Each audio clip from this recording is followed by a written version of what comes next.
El domingo pasado apareció en página 12 un adelanto del libro, la biografía autorizada por la presidenta sobre ella misma que ha escrito nuestra colega Sandra Russo. Y ahí aparecen distintas secuencias. En una de ellas hay una referencia al doctor Alberto Fernández, a quien la presidenta trata como un traidor. El doctor Alberto Fernández respondió a esto con una carta abierta ayer en La Nación que tuvo un enorme impacto. Tuvo más de 300.000 visitas en La Nación. Y hoy respondió a esa carta el jefe de gabinete Aníbal Fernández con una carta terrible, en donde también lo acusa al doctor Alberto Fernández de traidor. ¿Cómo le va?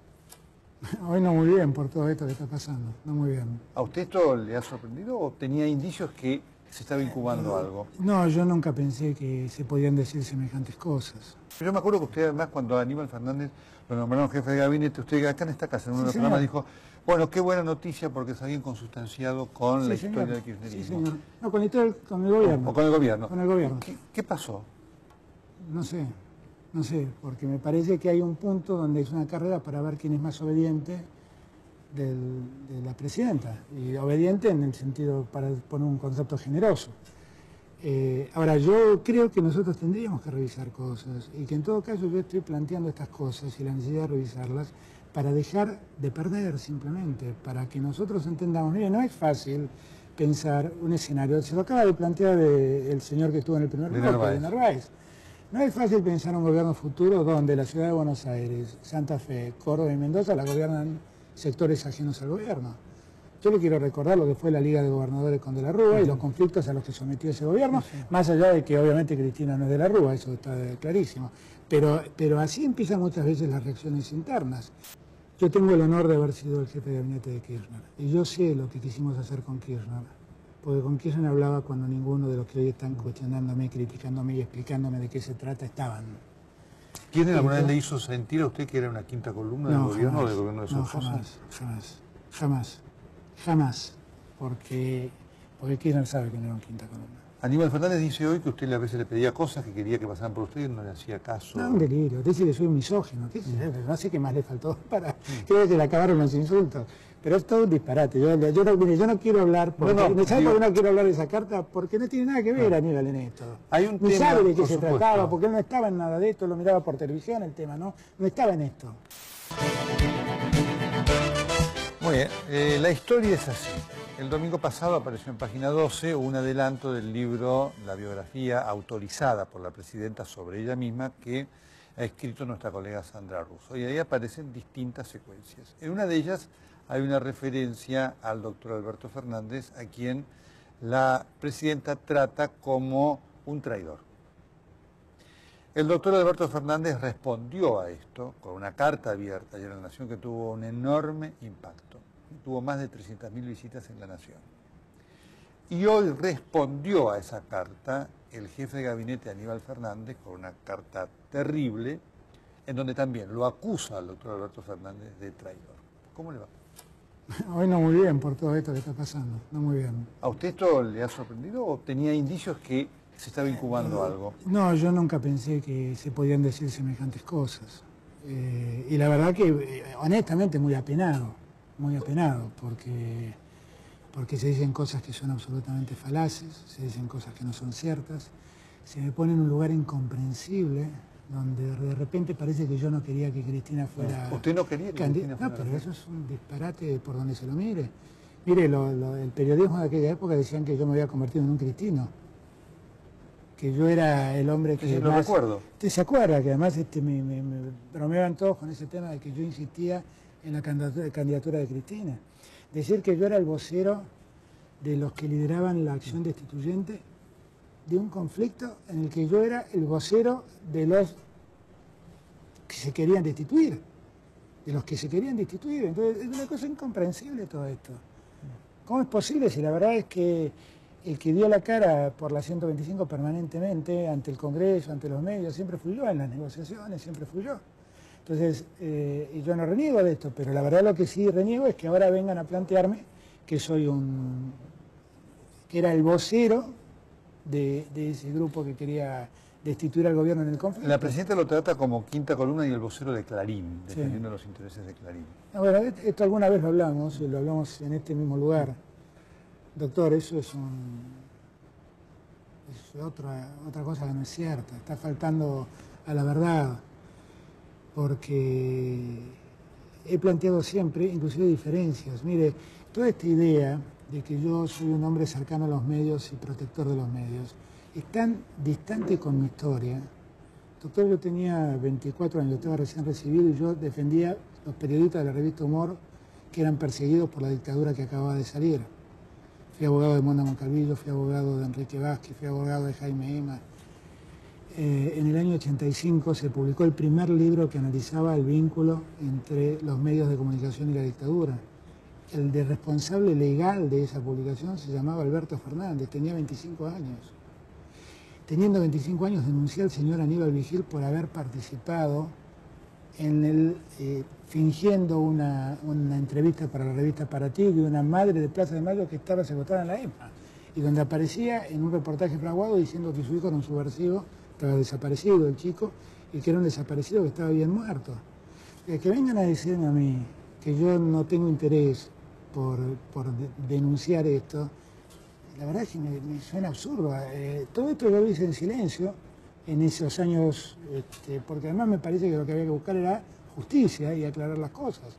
Ahora, el tiempo ha pasado y repentinamente yo me convertí en el vocero de Clarín, pero cuando usted revisa la historia, bueno, el único que hizo una conferencia de prensa denunciando una operación de prensa del diario Clarín contra una secretaria de Estado se llamaba Alberto Fernández. Y como consecuencia de ese hecho fui a Papel Prensa y resulta que allí sí debo haber sido cómplice de Clarín porque les hice poner $8,5 millones para que arreglen una planta de tratamiento de corteza de madera que usaban en la producción de papel y que era altamente contaminante. $8,5 millones. Bueno, vaya complicidad la mía. Entonces, sinceramente, cuando yo veo estas cosas, me parecen de una injusticia Hoy Aníbal Fernández redobla la apuesta, inclusive habla de reuniones con integrantes de comisiones por el tema de la ley de medios, de la cual usted dice no haber tenido participación, y dice, bueno, ¿los recibía, no los recibía? No, yo no los recibí nunca. Y la verdad es que hay que ver el contexto en que esas reuniones ocurrieron, porque descontextualizado...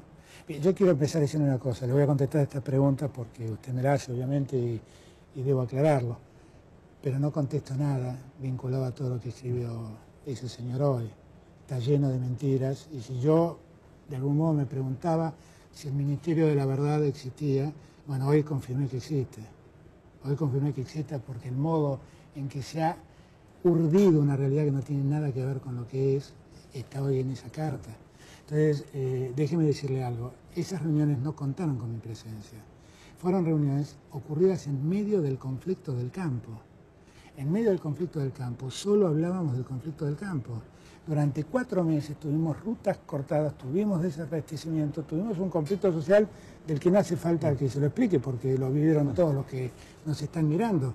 Se trató de gente, porque en ese momento empezó el conflicto con TN, que definitivamente TN yo creo que tuvo una visión sesgada de ese conflicto, que ofreció una visión sesgada de ese conflicto.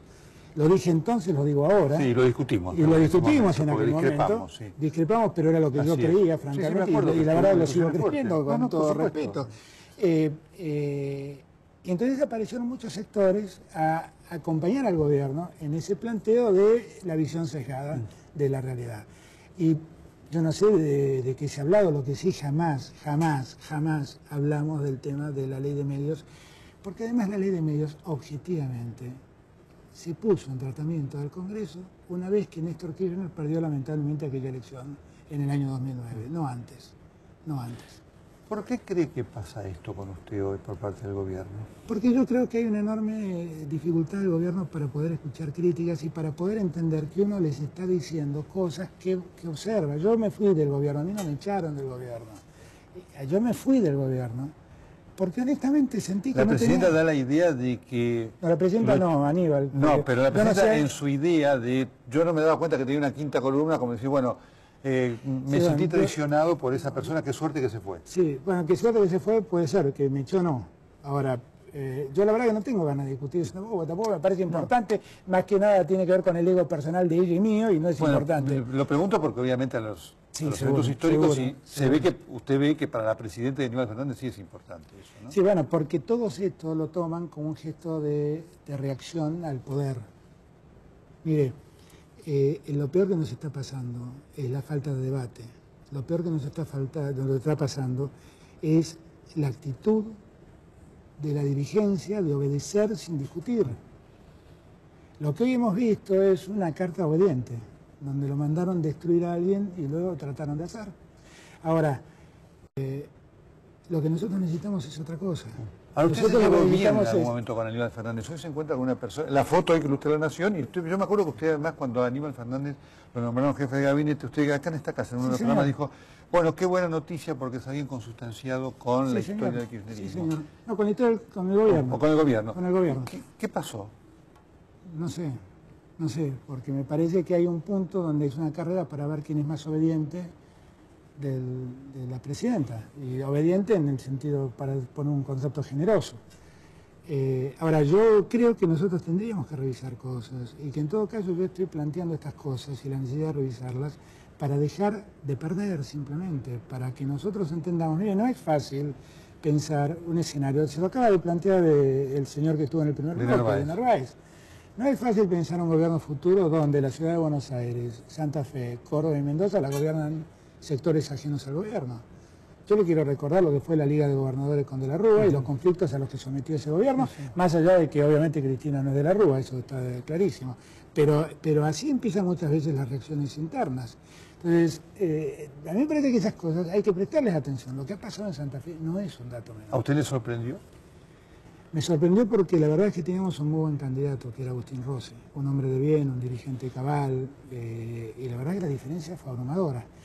Y la verdad es que cuando usted hablaba con encuestadores y con personas del propio espacio, un mes antes, todos decían que el campo estaba feliz y contento con el gobierno, y no fue así. Y me parece que también hay una lectura equivocada muchas veces. Mire, cuando la presidenta va y le dice a Wiener que le presta atención a la administración de su provincia porque creció menos que el resto de la Argentina, no es por la gestión de Wiener, es porque tenemos 3 millones de cabezas menos, porque se cierran los frigoríficos, porque en los frigoríficos hay mucha gente suspendida, porque hemos perdido o estamos siendo cuestionados en nuestra cuota Hilton, porque los inversores de Brasil en frigoríficos están pensando en irse, porque este año vamos a producir 1 millón de litros más de leche, y como no ha habido inversión para que esa leche se vuelva leche en polvo y poder exportarla, se va a tener que vender en el mercado local bajando el precio, y eso va en desmedro de los productores. Y todo esto, porque no se exporta el trigo, por todo esto es que Santa Fe tiene un menor rendimiento. Y eso no es culpa de Wiener, esas son cuestiones de política nacional. Seguramente después de escucharlo esto lo van a criticar aún más. No, pero ya lo sé, pero mire, yo la verdad he sido muy condescendiente, lo que no soy es un estúpido. Y yo no sé cuántos, pero yo tengo honor, y yo preservo mi honor, y yo preservo mi buen nombre. Del gobierno lo único que me quedó es el nombre. Y la verdad es que yo lo voy a seguir preservando. Y yo estoy dispuesto a debatir cualquier cosa, lo que no estoy dispuesto es a obedecer, porque yo hago política, no estoy en un cuartel. ¿Con la presidenta nunca más habló? Nunca más hablé. ¿Sabe usted si ella le guarda rencor, enojo, disgusto, enfado? Ya a esta altura no es lo que me preocupa. Lo que a esta altura me preocupa es cómo hacemos para que las cosas funcionen. Y en todo caso lo que me preocupa es seguir diciendo lo que creo que hay que decir para que la Argentina esté mejor. ¿A usted le causa sorpresa que el gobierno hoy esté en esta situación de evaluación de las cosas y que lo tome a usted hoy, usted lo toma como un rival casi feroz? El gobierno lo ha puesto en la vereda de enfrente fuerte. La verdad es que a uno lo empujan enfrente, a uno lo empujan a estar enfrente, pero yo tengo el honor de haber sido el jefe de gabinete de Kirchner, y yo sé lo que quisimos hacer con Kirchner, porque con Kirchner hablaba cuando ninguno de los que hoy están cuestionándome, criticándome y explicándome de qué se trata estaban. ¿Quién alguna vez le hizo sentir a usted que era una quinta columna del gobierno o del gobierno de su esposa? No, jamás, porque Kirchner sabe que no era una quinta columna. Aníbal Fernández dice hoy que usted a veces le pedía cosas que quería que pasaran por usted y no le hacía caso. No, un delirio, dice que soy un misógino, no sé qué más le faltó para... Creo que le acabaron los insultos. Pero es todo un disparate. Mire, yo no quiero hablar, porque, ¿sabe por qué no quiero hablar de esa carta? Porque no tiene nada que ver Aníbal en esto. Hay un Ni tema, sabe de qué se supuesto, trataba, porque él no estaba en nada de esto, lo miraba por televisión el tema, ¿no? No estaba en esto. Hay un tema que todavía estamos esperando su testimonio. Usted tuvo un rol clave, sí, en evitar la renuncia de Cristina Fernández de Kirchner en la mañana del 17 de julio, después del voto no positivo de Cobos. Eso fue así. Sí, bueno, hay cosas de las que quiero que alguna vez las trate la historia y que no quiero tratarlas yo, porque yo soy actor en esa historia. Y por eso mismo, si usted no lo comenta, va a ser un poco difícil que la historia... Pero alguna vez podremos hablar de esas cosas. ¿Usted ese día quiso que Cristina renunciara o no? Pero jamás voy a querer semejante cosa. No, definitivamente no. Digo porque a propósito de lo de la nota del domingo pasado, hubo algún rumor que creció en esto y alguno decía, bueno, y va a parecer que en ese 17 de julio Alberto Fernández quiso forzarla a la renuncia. No. Bueno, la verdad esa sería la máxima ironía, pero yo, mire, doctor, yo creo que hay cosas que no tienen sentido charlar porque solo complican escenarios. Habrá algún momento en que todas estas cosas se podrán hablar con otro temple, con otra tranquilidad. Yo sé, y Aníbal también sabe, y Cristina también sabe, y todos sabemos cómo fueron las cosas. Lo que creo es que no tiene mucho sentido tratarlas en este contexto. Ahora, lo digo por una regla, honestamente por una regla de lealtad. La lealtad para mí no es una moneda de intercambio, es un valor. Y ese valor yo lo preservo, por eso me callo. Y por eso hay cosas que me callo. Y que nadie entienda mal, yo no estoy amenazando con decir que hay cosas. Mire, yo no he visto ninguna cosa irregular. Y si las hubiera visto, las hubiera denunciado. Pero he visto realidades distintas a las que se cuentan. Y lo que me parece es que ha llegado la hora de que podamos hablar de esas cosas. Y fundamentalmente para no construir escenarios que no existen. Mire, la política es... dos cosas, déjeme decir. La política es por sobre todas cosas el arte de manejar la realidad. Si la realidad se tergiversa, uno maneja otra cosa. Por otro lado, miraba el otro día un video que me mandó un amigo sobre conducción política. ¿Sabe lo que decía Perón en ese video? Que son esos videos que filmó Solana, estando Perón en el exilio. Decía, un buen conductor no es el que exige obediencia, es el que persuade. Y la verdad que me encantaría que todos recordemos la enseñanza. ¿La presidencia persuade o exige obediencia? Hoy en día tiene muy poca vocación de persuadir y tiene muchas ganas de que obedezcamos. ¿Usted está enojado o dolido de haber dolido, tratado como traidor? Absolutamente dolido porque estuve enojado también, no le voy a decir una cosa por otra, porque obviamente, le insisto, yo tengo honor, tengo principios que no los cambio habitualmente, como dice Aníbal, y la verdad estoy muy dolido por lo que ocurrió. Profundamente dolido, no soy merecedor de nada de lo que se ha dicho. Hay una profunda ingratitud en todo lo que se ha dicho. ¿Finalmente está decepcionado con la presidenta? No me pregunte eso porque no es el mejor día para que le conteste. Gracias, doctor. Muchas gracias. Por favor, porque además hay un momento en donde la gente se da cuenta y la gente se está dando cuenta. Por favor. No, es tremendo.